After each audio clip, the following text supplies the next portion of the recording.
Olá, a paz do Senhor Jesus. Nós estamos aqui com o nosso programa Cronologia Bíblica, Histórico e Profético, da TV Manaim. E a TV Manaim ela está vinculada à Igreja Cristã Maranata. E neste programa nós temos visto aqui a Bíblia, a Palavra de Deus, de uma maneira cronológica, né? Os fatos dispostos cronologicamente, mas também levando em consideração e dando uma ênfase importante naquilo que é o profético, naquilo que é o projeto de Deus para a salvação da vida do homem. Comigo aqui no estúdio está o pastor Roberto Pedra. Seja bem-vindo, pastor. A paz do Senhor Jesus. Paz do Senhor, pastor Alex. A paz do Senhor a todos os irmãos. Esse já é o terceiro episódio que nós estamos falando a respeito de José, filho de Jacó, né? Também conhecido como José do Egito, né? E nós estamos falando aqui das suas experiências, né? E nós paramos no episódio passado, no momento em que José ali, ele interpreta os sonhos de Faraó. Faraó era como o rei, né? O rei do Egito, daquela nação. E Faraó ele tem dois sonhos ali, com as vacas gordas, as vacas magras, as espigas bonitas e as espigas feias e miúdas, né? Queimadas pelo sol. E José ele interpreta que aqueles sonhos apontavam ali para 7 anos de abundância e 7 anos de fome. E há um conselho ali para que Faraó colocasse um homem para administrar ali esse período que teria, nos 7 anos de abundância, para juntar alimento, para que se pudesse sobreviver nos 7 anos de fome. José é escolhido, né, como governador do Egito. É interessante que nessa escolha ali, é dado até um título para ele de Zafenate Paneia, que traduzido é o Salvador do mundo. Então, profeticamente, mostrando também ali, tipologicamente, José como um tipo do Senhor Jesus. É ele que é o detentor do alimento para a alma do homem. Jesus diz isso, né? Eu sou a água da vida, eu sou o pão da vida. Ninguém vê ao Pai senão por mim. Ele é o caminho, a verdade e a vida. Então, mostrando ali todo esse projeto de salvação. Mas para nós darmos início aqui, nós vamos enfocar o que vai acontecer nesse período. Por causa da fome, os irmãos que traíram a José e o vendeu para o Egito, eles vão buscar comida, porque só nos armazéns de José havia o alimento, né? Então, mostrando também a ida, né, a nossa ida como pecadores, né, para a presença de Jesus, porque só Ele tem o alimento para a nossa alma. Mas o texto é interessante, nos versos 54 e 55 de Gênesis 41, que diz assim: E começaram a vir os 7 anos de fome, como José tinha dito, e havia fome em todas as terras, mas em toda a terra do Egito havia pão. E tendo toda a terra do Egito fome, clamou o povo a Faraó por pão, e Faraó disse a todos os egípcios: Ide a José, o que ele vos disser, fazei. Então é interessante isso aqui também. Eu gostaria até que você comentasse dessa ordem de Faraó. Olha, eu não posso resolver o problema de vocês, não. Como governante, como rei aqui, eu não posso resolver. Mas o conselho que eu tenho é que ide a José. Essa expressão é maravilhosa porque, como você disse, José é como tipo de Jesus. E o convite e o conselho para o homem nessa hora é justamente esse: ide a José, ide a Jesus. Porque José detinha o pão, José detinha tudo que o povo precisava. A fome que havia sobre a terra, José tinha recursos, José tinha mantimento. E nessa hora que nós vivemos, em que o mundo vive na sua angústia, na sua fome espiritual, na sua necessidade, o conselho para o homem é: ide a Jesus. Vai a Jesus. E Jesus faz esse convite, né? Vinde a mim, vós todos que estáis cansados, sobrecarregados e oprimidos, e eu vos aliviarei. Então, o conselho do Senhor hoje é o mesmo, né? Ide a Jesus. É interessante porque nos 7 anos de abundância, todo o Egito, ele armazenou comida. Sim. Mas a Bíblia diz que a comida ela acaba na mão do homem. E só José possuía comida. Isso é importante para nós porque nós vemos essa realidade, né? Você pode viver uma vida de alegria, uma vida que às vezes você tem paz, você pode se projetar profissionalmente, né? Mas o que a Bíblia mostra, o que a gente vê é que essas coisas são passageiras. Elas terminam, tem um início e tem um final. Mas, ao contrário, os armazéns de José, no plural, eles tinham alimento, né?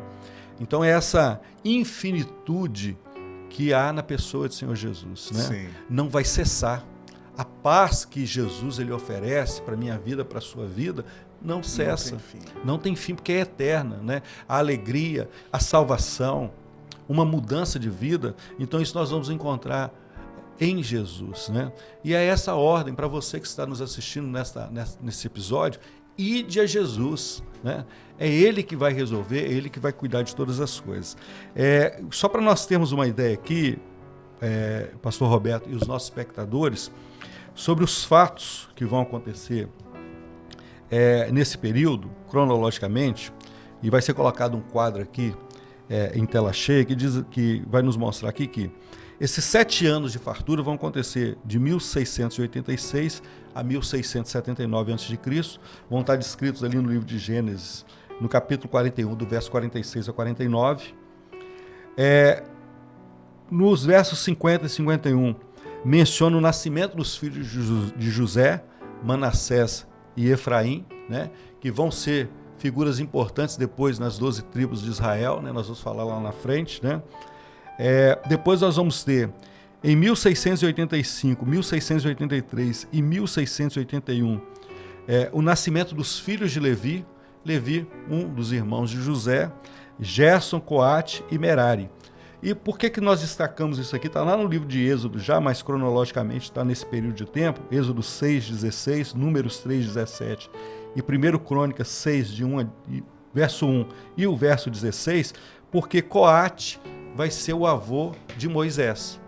Já mostrando aqui, já dando uma introdução naquilo que nós vamos falar em breve, que é a experiência ali do Êxodo, né? Nós já vamos sair da história dos patriarcas, já vamos entrar nesse período também importante na vida de Israel, profeticamente para a vida da igreja.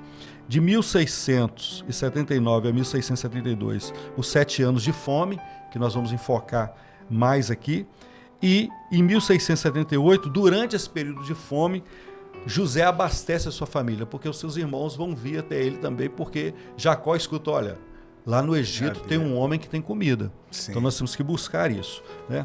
Mas eu gostaria, Roberto, até que você enfatizasse aqui um pouquinho, porque nesse período, os 10 irmãos de José, porque são 10, vão relatar isso aqui, sim, porque um deles fica, José já estava no Egito, eles vão buscar comida, né? Esse período, e o que isso é importante para nós, até profeticamente. Nós vemos aqui, pastor Alex, os 7 anos de fome atinge Jacó, que estava lá na terra de Canaã, né? E a fome os atinge, e agora Jacó toma conhecimento que no Egito havia alimento, ele manda os 10 filhos, porque Benjamim fica com ele. Ele diz, eu já perdi o primeiro filho de Raquel, agora não perderia o segundo. E quando eles chegam na terra de Canaã, a Bíblia diz que José os conhece. Eu fico maravilhado com essa parte da Bíblia, essa história, porque representa Jesus, quando o homem vem até ele.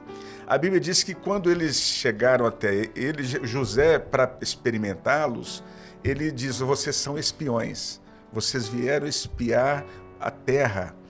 E ele disse, usando o intérprete, né, porque ele se posicionou como rei, né, como governador. Como um egípcio, né? Como um egípcio. E eles, vendo aquele homem lá, não conheceram que era José, mas José os conheceu. Então, até como a posição do homem, quando chega diante de Jesus, atraído pela fome, porque muitas vezes o homem ele é atraído a Jesus pela sua necessidade da sua alma.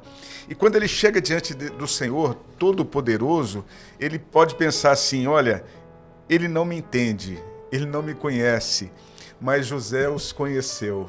Tudo que eles falavam entre si, eles acharam, José não está me entendendo, mas José conhecia tudo. E o Senhor conhece a cada um de nós.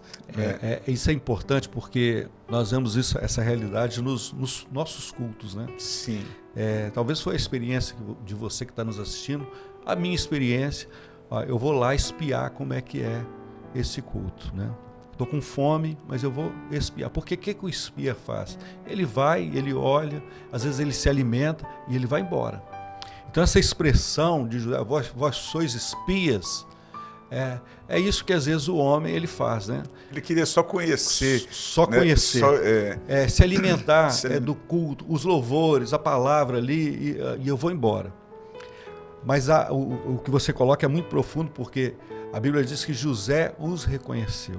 E como isso acontece nos nossos cultos? Os dons espirituais. O culto profético. Porque o dom espiritual ele vai identificar um coração na multidão. E isso sempre acontece. Você chega num culto, estamos ali reunidos em comunhão, clamamos pelo poder do sangue de Jesus, cantamos louvores ao Senhor, a palavra, aí vem o dom espiritual, que vai acertar a minha necessidade. É essa expressão, olha, José os reconheceu. E aí você tem a certeza ali, ó, o Senhor, Ele me conhece pelo nome, porque o Senhor vai se revelar pelos dons ali, através do Espírito Santo, né? A sua necessidade. Sim. E é algo muito profundo, porque é isso que define o homem na presença do Senhor. Essa onisciência, né, do Senhor. Sim. Interessante porque José agora prova-os e diz a eles os interroga, né? E eles dizem, não, olha, nós somos filhos, nosso pai já é idoso, temos um irmão que ficou com ele, o menor, né? Porque o seu irmão mais velho morreu, falando dele mesmo, né? E quando então agora ele diz, olha, vocês são espias, vocês vão voltar, vocês vão me provar que vocês não são espias, vocês vão trazer o irmão mais novo. Não vão ver meu rosto se não trouxer o irmão mais novo. Nós vemos nisso, pastor Alex, o propósito de Deus. Como você disse, o Senhor não quer que o homem seja só um espia, aquele que vem, olha, gosta e vai embora. O José queria trazê-los novamente para estar com ele. E o propósito do Senhor com o homem é justamente esse, para que ele volte, para que ele venha para estar com ele, para viver com ele a cada instante. Então, e a Bíblia diz que ele então prende Simeão, né, e despede os outros para que fossem. E quando eles vão embora, a Bíblia diz que eles vão, no primeiro momento que eles param, à noite para pernoitar, eles vão abrir os sacos onde estava guardado o alimento, eles veem que o dinheiro que eles haviam levado estava ali dentro do saco. É importante isso. E é interessante porque quando nós olhamos a respeito de Simeão, a Bíblia, a palavra Simeão significa aquele que ouve, ou Deus se faz ouvir, né? Então aquele que ouve ficou preso pelas palavras de José. Isso é muito importante para nós porque quando nós ouvimos a voz do Senhor, nós ficamos presos, mas dessa maneira gloriosa, né? Paulo ele fala a respeito disso, né, nas cartas, na carta a Éfeso e a Filemon, ele se apresenta como Paulo, prisioneiro de Jesus Cristo. Porque o homem que tem uma experiência com a palavra revelada, ele vai fazer isso. Ele pode até ir embora, mas ele vai ficar com saudades. Sim. Ele vai se lembrar, falando, mas aquele dia, aquela palavra, ela falou ao meu coração. Mas há um acordo, né? E interessante era a visão que eles tinham de José, né? Porque eles falam assim, olha, o mais novo está com o pai, mas o outro morreu. Então, às vezes, sem você ter essa experiência profunda, você tem essa percepção de que Jesus está morto. Sim. A história de Jesus terminou na cruz. Era essa visão deles para José.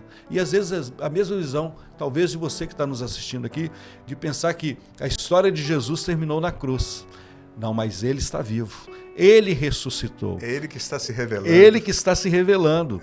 E ele vai fazer isso. Mas o acordo é muito profundo e nós vamos fechar esse episódio com isso, porque eles só poderiam voltar se Benjamim estivesse presente. Mas o que você relatou, eu gostaria até que colocasse aqui, o slide anterior sobre abastece a família, diz assim, os versos 42, de 25 a 29, que é interessante também, e ordenou José que enchessem os seus sacos de trigo, que lhes restituíssem o seu dinheiro, a cada um no seu saco. E lhes dessem comida para o caminho, e fizeram-lhe assim. E carregaram o seu trigo com os seus jumentos e partiram dali. E abrindo um deles o seu saco para dar pasto ao seu jumento, na estalagem, viu o seu dinheiro, porque eis que estava na boca do seu saco. E disse aos seus irmãos: devolveram o meu dinheiro, e ele também aqui no saco. Então lhes desfaleceu o coração e pasmavam, dizendo um ao outro: que é isto que Deus nos tem feito? E vieram para Jacó, seu pai, na terra de Canaã, e contaram tudo o que lhe aconteceu, dizendo. É interessante essa expressão, quando eles olham ali, olha, nós estamos voltando com o alimento, os sacos estão cheios de trigo, mas o dinheiro está aqui. E a expressão que chama muita atenção aqui é: o que é isso que Deus tem feito, né? Há uma obra que Deus está realizando que, se for contada, ninguém vai acreditar. E é essa obra gloriosa, porque nos mostra aqui nesses versículos aqui que a salvação, ela nunca será pelas obras, mas é pela graça. Né? Quando o homem vem para a presença do Senhor, ele vem com muitos valores, né? E até achando que pode pagar, né, por obras, mas o Senhor não quer nada do homem. Foi o que José fez, né? Ele, olha, o dinheiro não é, já está pago. Já está pago. E a salvação, o alimento que nós precisamos para a nossa alma, a bênção para a nossa vida, o preço já foi pago. Exatamente. O Senhor não quer nada do homem, o Senhor não quer nada de nós, a não ser nos dar, né, o alimento, uma nova esperança de vida. O que é isso que Deus tem feito? É essa experiência que o homem tem, a gente até costuma usar essa expressão, o primeiro amor, né? Quando você descobre que Deus, Ele, para resgatar a nossa vida de um erro que nós cometemos, nos resgatar do pecado, comprar as nossas vidas de volta, Ele vai oferecer o seu único filho, que é Jesus, para morrer numa cruz, para nos dar vida e vida em abundância. Então quem estava falando ali era o José, que eles tinham ciência que estava morto, mas nós podemos até dizer que ressuscitou, que não morreu. E quando Jesus vivo ele se revela, nós vamos ter essa expressão, ela vai sair da nossa alma. O que é isso que Deus tem feito conosco, né? Essa tão grande salvação. E isso o Senhor tem para a sua vida. Mas, pastor Roberto, já encaminhando aqui para o final, há um momento, porque eles levam a comida, mas o alimento, a fome continua na terra. E o alimento acaba, né? Sim. E isso é importante até para você que nos assiste, porque nós madrugamos todos os dias, nós cultuamos ao Senhor todos os dias nas nossas igrejas, temos os cultos ali, o culto no lar, porque é essa necessidade de nos alimentarmos todos os dias, né? Você se alimenta hoje, o alimento vai, aquela porção vai acabar, eu tenho que buscar novamente. Sim. E agora eles têm que voltar novamente para a presença de José. Jacó falou: vocês vão voltar lá para trazer comida. Só que ele se lembra: olha, Simeão continua preso lá. E se nós chegarmos lá sem Benjamim, o filho mais novo, ele vai nos matar, ele vai nos prender a todos, né? Porque ele é muito rigoroso com isso, né? Então eu gostaria até que você enfocasse, para nós fecharmos esse episódio, sobre essa parte, né, do encontro de José com Benjamim, mas essa imposição de José de que o filho mais novo teria que estar presente. Justamente, porque José, quando fala com eles, e agora eles retornariam com Benjamim, o mais novo, quer dizer, o novo nascimento. Então, agora, a palavra de Deus, isso é o que acontece quando o homem tem uma experiência com a palavra de Deus, com a salvação, né? Ele é preso pelo ouvido, porque uma vez que ele ouve a palavra, nunca mais ele é o mesmo. Ele está preso àquela experiência. E é quando, então, agora, para ele retornar, é necessário o filho, né? O novo nascimento. Então é o que o Senhor quer encontrar em nós, esse novo nascimento, né, para que ele possa dar sequência à sua obra na nossa vida. E a Bíblia diz que quando ali, naquele momento agora, eles retornam, Jacó, ele reluta um pouco a deixar, né, há uma Rubens intervém tentando argumentar, depois Judá vem e argumenta dizendo, olha, eu sou o fiador, se porventura acontecer qualquer coisa a ele, os meus filhos responderão, né? E então Jacó diz, olha, vai, porque morreremos, né? E agora, quando eles chegam diante de José, a Bíblia diz que eles são levados não ao palácio, mas à casa de José. E a Bíblia diz, como o texto que nós lemos, né, Gênesis 43, 29 a 31. E ele levantou os seus olhos e viu a Benjamim, seu irmão. Isso aqui é José, filho de sua mãe, e disse, este é vosso irmão mais novo, de quem falastes? Depois ele disse, Deus te dê a sua graça, meu filho.